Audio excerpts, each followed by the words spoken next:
Bien, entonces vamos a ver algunas nociones básicas que nos encuadren con lo que después el derecho, la legislación ambiental, teniendo como referente un concepto que es el concepto de desarrollo sostenible, que tiene una serie de alcances, ¿no?, jurídicos y no jurídicos, ¿no?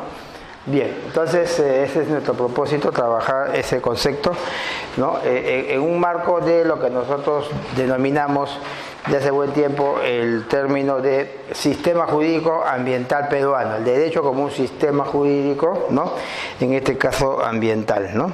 Empezar acá con unas ideas mínimas, ¿no?, para ir calentando motores, ¿no? Entonces hay una serie de términos que vamos a encontrar en el discurso del derecho, en el discurso de la legislación, que provienen pues de escenarios no jurídicos propiamente, sino, ¿no?, interdisciplinarios, y que más bien tienen un formato jurídico según las normas que vamos a ir viendo. Entonces el sistema jurídico recoge pues saberes, conocimientos, ¿no?, y los usa muchas veces a su manera, ¿ya? Entonces no es exactamente que recoge como dice la técnica, la ciencia, ¿no? Y después vamos a ver cómo es que en muchas normas se dice, para los efectos del presente, ¿no?, ley, reglamento, etcétera, se entiende tal cosa, ¿ya? O sea que un concepto puede tener muchos significados, depende cada norma qué sentido le quiera. Puedes encontrar que hay un término que tiene 5 significados, ¿no? Depende del glosario, por ejemplo, en la ley, en el convenio sobre desertificación, tierra significa una cosa, en el Código Civil significa otra cosa. Para la cuestión de los grupos indígenas y el convenio 169, tierra es otro concepto, ¿no? Ese mismo término, solo que dice, ¿no?, sentidos distintos, porque para esos efectos se le está dando esa acepción. Entonces no es que necesariamente se contradicen, sino que adquieren un sentido para esos efectos normativos específicos, ¿ya? Bien, entonces el concepto de ecología como disciplina, ¿no?, como disciplina en el campo un poco derivado de las ciencias biológicas, el concepto de ecología no lo vamos a encontrar de manera muy persistente como terminología en la normativa, ¿ya? De manera muy puntual, nada más. Por ejemplo, cuando veamos zonificación ecológica económica, ¿ya? Pero no es el término que se utiliza, sino que aparece fugazmente, y en todo caso una disciplina que ayuda a entender los problemas ambientales, ¿no? Entonces el término que se utiliza mayormente es el término ambiente, ambiental, ni siquiera medio ambiente, pues es un término que lo usan más los españoles, pero la versión más oficial, digamos, al menos latinoamericana, es ambiental, ambiente, etcétera, ¿no? Y nosotros tenemos pues una ley general del ambiente, un ministerio del ambiente, no del medio ambiente. Tampoco tenemos una política ecológica, tenemos política ambiental, no política medioambiental. Entonces, un poco el término que se ha convencionalizado es este de acá, ambiente, ambiental, ¿no?, etcétera. Antes se utilizaba en nuestro sistema legal el término delitos ecológicos, ¿ya? Pero ya desde el año 2008 eso ya ha sido modificado y ahora se habla de delitos ambientales. Entonces se ha uniformizado un poco la terminología. Y acá tenemos un poco el término ambiente, y vamos a retroceder un poquito, ¿ya? Acá, por ejemplo, hay diversos usos que se suelen manejar de lo ambiental, ¿ya? Este es un uso muy teórico de un autor español, no le vamos a dar mucha importancia, pero este uso de aquí es bastante recurrente, el que está acá, ¿no? Y acepción intermedia, que alude a qué cosa, a los elementos, ¿no?, bióticos, abióticos y que están en el entorno natural, y las interrelaciones que hay con ellos. O sea, esta es un poco acepción más naturística de lo ambiental, ¿ya? Esto es lo que mayormente tiene preponderancia. Sin embargo, también hay una acepción más amplia, ¿no?, en donde se junta esta concepción naturística, acá está, elementos naturales y bióticos, y también los elementos culturales, o sea, los elementos culturales como parte del entorno. Entonces se puede hablar de un entorno cultural tangible o material, e intangible o inmaterial. Ya, esto de acá creo que es entendible, los elementos naturales, el agua, el aire y sus interrelaciones, pero acá yo preguntaría, cuando hablamos de los elementos tangibles que están en el entorno cultural, a ver un ejemplo de elemento tangible o material que están en el entorno, ¿cuál podría ser? ¿Se les ocurre? Parte del ambiente material físico que no sea natural, sino cultural, ¿cuál podría ser? ¿Se le ocurre? que está en el ambiente, en el entorno. Puede ser una ciudad. Claro, el ambiente construido. Siempre cuando me preguntan, siempre me hablan de ruinas, ¿no? Digo, háblenme de Dubái también, ¿por qué no? De Dubái, que es lo ultimito. Siempre me hablan de Machu Picchu, efectivamente, es un ambiente cultural, ¿no es cierto? Y esos ambientes culturales, como están las escuelas hoy en día, pues cada vez se van ¿no? Ampliando, ¿no? Hay continuos urbanos, mega ciudades, etc. Así que es un elemento muy importante. Y más bien los llamados elementos intangibles o inmateriales, que están también en el entorno, pero no son físicos, materiales, pero están ahí. ¿Cuáles podrían ser, por ejemplo? Es muy importante en el contexto de lo que es UNESCO, por ejemplo, se ha trabajado bastante, ¿no? El patrimonio cultural intangible, ¿no? Por ejemplo, no, eso sería acá, ¿no? Intangible, algo, ¿ah? También puede ser la lengua, ¿no? Claro, sí, costumbres, ¿no? Una cosa que se utiliza bastante es que se simboliza, digamos, bastante, o ejemplifica, es, por ejemplo, los saberes, los conocimientos, ¿no? Que pueden estar asociados a los recursos naturales, a ecosistemas, a muchas cosas, ¿no? Y esto de aquí, lo que quería hacer el detalle siguiente es que no es una cuestión meramente teorética, ¿ya? Porque cuando se trata de diseñar, creo que está programado también en nuestras tareas, por ejemplo, lo que es los estudios, ¿no? Las evaluaciones de impacto ambiental, los estudios de impacto ambiental, hay un componente que se llama la línea base, es decir, el punto de partida, ¿no? Para identificar cómo es el estado de la cuestión de un escenario determinado en donde se pretende llevar a cabo una actividad, un proyecto, etcétera, ¿no? Y entonces la línea base hay que identificarla, ¿no? Y justamente en esa identificación hay que poner los elementos naturales, los culturales, etcétera, porque a partir de ahí también hay que tratar de proyectar qué actividades hacer para que esos elementos no sean desestructurados o alterados o medianamente, ¿no? Y cuánto va a costar. Entonces todo esto tiene que estar claramente establecido. Se suele plantear, lo cual no es muy consistente, pero se utiliza, por ejemplo, para asegurar que no se afecte determinados valores intangibles cuando se vaya a llevar a cabo un proyecto, ¿no? Entonces de repente hacer programas, ¿no? Radiales, para mantener los ciertos saberes, ciertos conocimientos, no va a tener ninguna incidencia, pero a veces para cumplir con el formato, ¿no? Porque con 5 minutos de bueno no vas a contener, digamos, una serie de consecuencias o impactos de determinadas actividades. Pero en fin, ya depende de los métodos que se utilicen. Entonces, esto de acá no es algo meramente teórico, sino ya es algo práctico, real, ¿no? Y depende de la complejidad de la actividad y del proyecto para diseñar, pues, en esa misma proporción las cuestiones, ¿no? Después otro elemento importante cuando hablamos del sistema legal y los ciertos conceptos extrajurídicos, ¿no? Es, por ejemplo, el enfoque de sistemas, ¿no? que emana, ¿no? De lo que es la teoría de sistemas, que viene ya de hace casi un siglo y que ha revolucionado, pues, todos los conocimientos, en fin, y con mayor razón los conocimientos vinculados, pues, a las ciencias biológicas y por supuesto también al derecho, ¿no? Es más, por ejemplo, cuando veamos lo que es en la próxima clase la Ley General del Ambiente, ¿no? Vamos a encontrar con mucha recurrencia, referencia a los ecosistemas, ¿ya? Y además los ecosistemas como parte o como elementos que componen a lo que se denomina la diversidad biológica, ¿ya? La diversidad biológica. Entonces encontraremos que aluden a los ecosistemas de montaña, a los ecosistemas, ¿no? Costeros, el enfoque ecosistémico como tal, en fin, lo vamos a encontrar con mucha frecuencia. Y desde el punto de vista institucional, también, o de estructura organizativa, ¿no? del Estado, vamos a encontrar que el concepto de sistemas es muy recurrente en materia ambiental. De repente por ahí han escuchado algo de sistemas vinculado a temas ambientales. Sistema, ¿le suena? Hace un rato tú dijiste, ¿mencionaste qué? La naturaleza. Eso, por ejemplo, se inscribe dentro de un sistema, ¿no? Nacional de áreas naturales protegidas, ¿ya?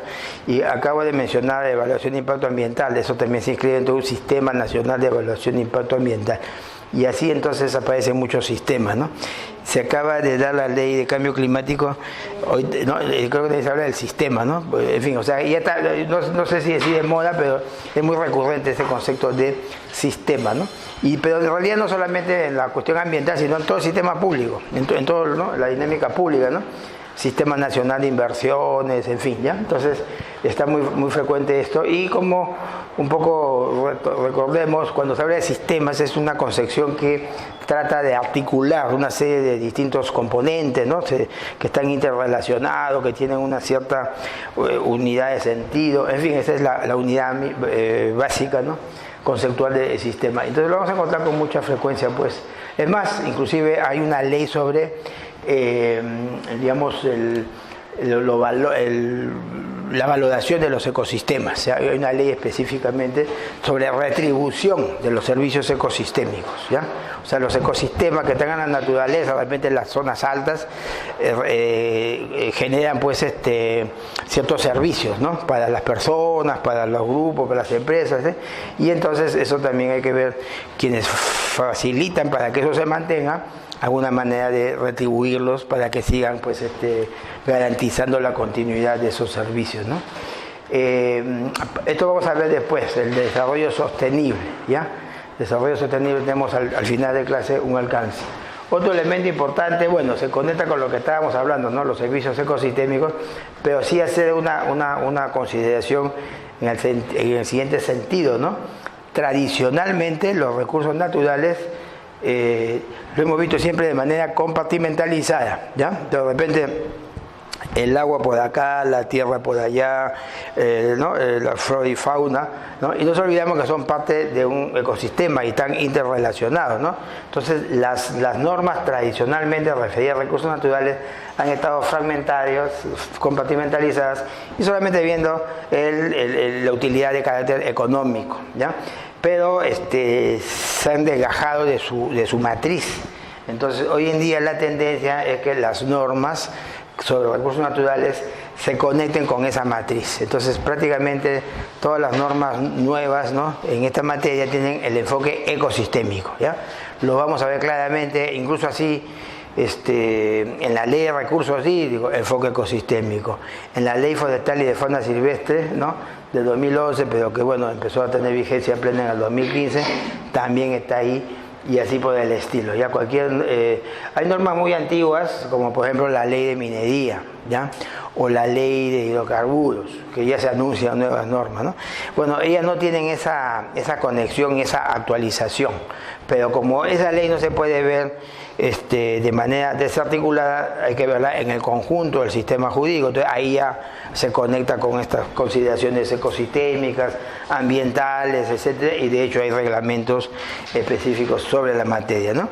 Y de repente, por último, el concepto siguiente, ¿no? Esto de acá, deterioro y contaminación ambiental, ¿ya? Nos hemos acostumbrado siempre, cuando aludimos a los problemas ambientales, a asociarlo con contaminación, ¿ya? Que si bien es cierto es un componente, una dimensión bastante importante, que tiene una serie de variables, pero no es la única manera de afectar el ambiente, ¿no? El ambiente se puede deteriorar no solo por la contaminación. Entonces podríamos decir que deterioro del ambiente es un concepto genérico, ¿no? Y una variable es la contaminación, una variable. Y entonces ahí podría preguntar, ¿se nos ocurre un ejemplo en donde se deteriore el ambiente sin que necesariamente haya contaminación? ¿Se nos ocurre alguna situación, un ejemplo? ¿Ah? ¿Puede ser cambio de uso de suelo? Cambio de uso de suelo, claro, ¿no? ¿Tú qué ibas a decir? Claro, son deterioros, ¿no? Hay una serie de incidencias antropogénicas, digamos, ¿no? Generadas por el hombre, ¿no? Entonces, efectivamente, o por ejemplo, la ocupación insostenible o inadecuada, ¿no? de un ecosistema, ¿no? Con ciertas actividades que no soporta, ¿no? O por ejemplo, la extracción de especies, ¿no? Que ponen en amenaza su continuidad, ¿no? Pueden ir acompañados de factores contaminantes también, ¿ya? El otro elemento me estaba saltando acá un poquito, ya aquí. la sección intermedia alude a que el ambiente es natural, ¿no? Sin embargo, acá tenemos que inscribir una variable muy importante que la reforzaremos en la próxima clase a partir de las cuestiones internacionales, ¿no? Pero si partimos de la consideración, que ya casi es una verdad, digamos, ¿no? Adelante, si partimos de la consideración que el cambio climático, independientemente de sus dimensiones naturales, históricas, de larga duración, tiene una incidencia, ¿no?, de origen humano, es un plus, ¿no?, añadido por las actividades humanas, es lo que se denomina las actuaciones antropogénicas generadas por el hombre.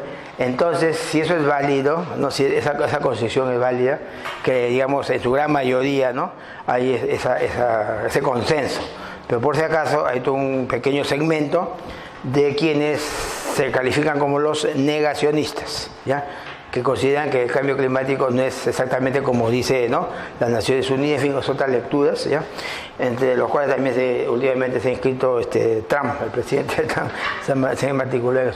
Pero digamos, hay una tendencia, pero si dejamos de lado eso y vamos un poco a lo que oficialmente plantean las Naciones Unidas, entonces hay esa actuación antropogénica y por lo tanto hoy en día, por el calentamiento que se ha generado a raíz de esa actuación humana, ya no se podría decir que hay espacios naturales, porque ya hay un calentamiento, una incidencia, ¿no?, de grado, entonces ya ha sido incidido el ambiente. Si en el lugar más lejano, más inhóspito, más alejado, en el medio del océano, ya toda la globalización del antropogénico ya hace merma, ¿no? Salvo que estemos hablando pues ya de las profundidades, sobre los elementos líticos, ¿no?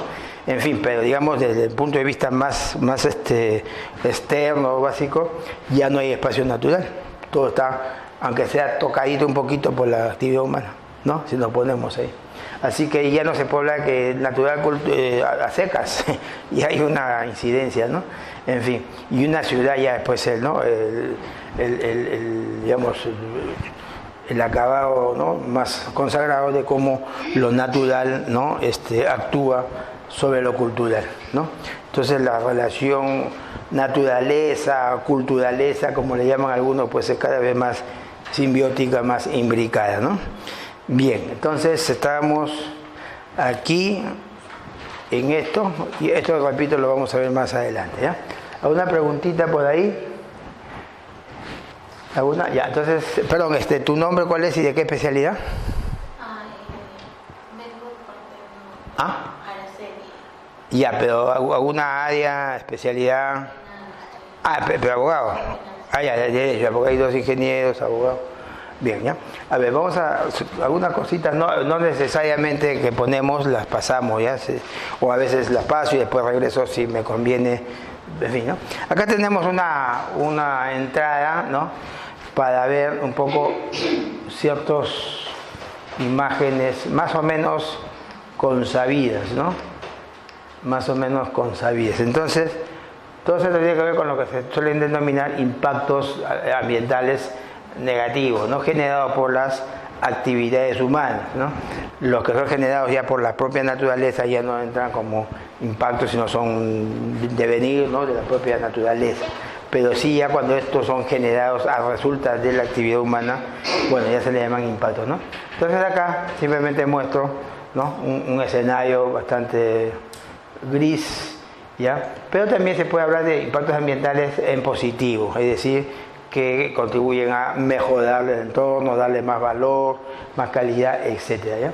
Más bien lo que me interesa es que cada uno de estos facetas pueden ser leídos desde distintas perspectivas, ¿ya? De repente el ingeniero, ¿no?, ingenieros tendrían una lectura, tienen todas unas herramientas de ahí que le han dado a la universidad para entender, ¿no?, explicar o cómo revertir, ¿no? El economista también le puede dar su propia lectura, el educador, ¿no? En fin, y el abogado también tiene su propia lectura de esto, ¿no? Porque acá podría decir, bueno, acá o no hay normas, ¿no?, que regulan esto y por lo tanto el que, ¿no?, todo lo que no está prohibido está permitido, pero ya en estos tiempos ya esto no es admisible, por lo tanto esto de acá ya tiene regulaciones. Ahora el problema está en que esas regulaciones de repente no tienen el nivel de exigibilidad real, o de repente sí, pero no tienen el nivel de cumplimiento real, ¿ya? O pueden ser las dos cosas, ¿ah? Puede ser que, digamos, se inducen a que se creen normas con pocas exigencias, ¿no? Y aún así esas pocas exigencias tampoco son debidamente cumplidas, o sea, doblemente, ¿no? Digamos, doblemente falta de fortalecimiento, ¿no? De control, ¿no? Y de debilidad en todo caso, ¿no? Bueno, acá también es más o menos similar, ¿no? Fenómenos conocidos, hay de deforestación, ¿no? La misma idea. Frente a esto, si ya nos ponemos desde el punto de vista de lo que es el sistema jurídico, el sistema, ¿no? legal, que vamos a ver en un rato también sus componentes, podríamos decir, bueno, en relación a cada uno de los temas hay normas, ¿no? Por ejemplo, sobre aguas, sobre residuos sólidos, tenemos una ley de gestión integral de residuos sólidos, ¿no? La ley de recursos hídricos, ¿ya? Pero también tenemos sistema de control, tenemos instituciones, en el tema de aguas podríamos hablar, por ejemplo, ¿no? Del sistema nacional, volvemos nuevamente a lo del sistema nacional de gestión de recursos hídricos, la Autoridad Nacional del Agua como ente rector, y así, o sea, a lo que quiero llegar es que a cada uno de estos puntos, ya desde la perspectiva del derecho, le podemos dar las distintas entradas que un tema jurídico supone, ¿no? Sistema de control, sistemas normativos, sistema de incentivos, sistema de sanciones, y así por el estilo. Y entonces el sistema jurídico es un complejo de varios elementos que dentro de un rato los vamos a sistematizar. Pero adelantando, ¿no? En todo sistema jurídico siempre encontraremos políticas, ¿no? Principios que orientan al tema específico que se quiera ver, instituciones, autoridades, etcétera, ¿ya? Bueno, vamos a pasar por acá. Acá tenemos una lista, ¿ya? Una lista de temas que provienen de este documento GEO 2000. En realidad, esta perspectiva ambiental del año 2000 es un documento global, ¿no? Que tiene también precisiones por regiones. En el lenguaje internacional, ¿no? Las regiones son mayormente los continentes, ¿ya? En nuestro lenguaje hablamos regiones a lo que es las instancias intermedias, ¿no? O subnacionales. Pero bueno, entonces este documento que ha evolucionado, está en la 6ª versión, o sea, no es que se repite, ya, pero bueno, en la versión originaria planteaban, ¿no? Los problemas ambientales, y era un poco la secuela, ¿no? Más bien a nivel Perú, ya es otro referente que digamos, está mejor planteado cuando veamos, por ejemplo, la política nacional del ambiente, ¿ya? Esta es una estructura un poquito antigua, ¿ya? Más o menos de esta época, pero a lo que quiero decir es que, bueno, pueden haber distintas formas de clasificar o sistematizar las cosas. Lo importante es que si nos sirven o no nos sirven, no es que sean verdaderos o falsos, ¿no? Bueno, acá la misma figura, ¿no? Acá podemos, ¿no? Cada uno de estos temas lo podemos ver desde el punto de vista del derecho, ¿no? Inclusive podría ser que alguien diga, bueno, acá en el Perú no tenemos una norma específica integrada sobre la polución atmosférica, ¿no? No tenemos, pues nunca, no tenemos una ley sobre, ¿no? Sobre el aire limpio, ¿ya? Pero sí existen en otros lugares que nos pueden servir como referencia para hacer, ¿no? Proyectos de ley, etcétera, ¿no? En derecho se utiliza un latinajo que bueno, le llaman lex lata y lex ferenda, ¿no? Siempre los abogados nos gusta lex lata y lex ferenda. ¿Qué significa lex lata? No que la ley sea una lata, ¿no? Sino digamos, significa que es la norma que existe vigente, ¿no? Que ha sido oficialmente dada, ¿no? Y lex ferenda es aquella que podría ser, o sea, por ejemplo, una propuesta, ¿no? Una alternativa de norma, y más aún, si no tenemos una lex lata porque de repente no estamos al día, entonces pueden haber lex ferenda. Es más, ahorita mismo se acaba de, ¿no? transformar en lex lata, ¿no? O sea, la ley de cambio climático, ¿no? en proyectos que habían anteriormente, ¿no? Y he visto ahí que curiosamente, por ejemplo, no han incluido por lo menos un principio importante, ¿no? Además muy relevante en cuestión climática, que es el principio de precaución. Es un principio importante y no está en la ley. Me llama la atención, ¿no? habría que ver de repente en las discusiones a qué obedece que, o ya se da por dado, ¿no? Por sobreentendido, porque está pues en la Convención de Cambio Climático, pero... ¿Ah? Claro, pero ya el reglamento, pues es un principio tan fundamental, ¿no? Que lo pongas en el reglamento y está poniendo otros, ¿no? Después igual el principio de equidad, que se discutió bastante para las conferencias, ¿no? De las partes del cambio climático, en fin, así que hay algunos desazones ahí que habrá que irlos viendo, ¿no? Bueno, acá estos son los principales problemas ambientales políticamente relevantes, no dice políticamente correctos, menos mal, ¿ya? En enero del 2016. ¿Por qué? Porque este es un documento un poquito preparatorio para las elecciones, ¿no? ¿Ya? Entonces en este documento participaron 100 personas, ¿no? Especialistas, y salió esta lista, ¿ya? Ahora, yo estoy seguro que, claro, si nos damos un minutito para que ustedes vean y a ver, nos digan qué cosa creen que ahí no está, o creen que está de más, de repente faltan más cosas, o están subsumidos, ¿no? Pero no necesariamente este decálogo pues es, ¿no? Es la mejor versión, ¿no? Podrían haber otras cosas, ¿no?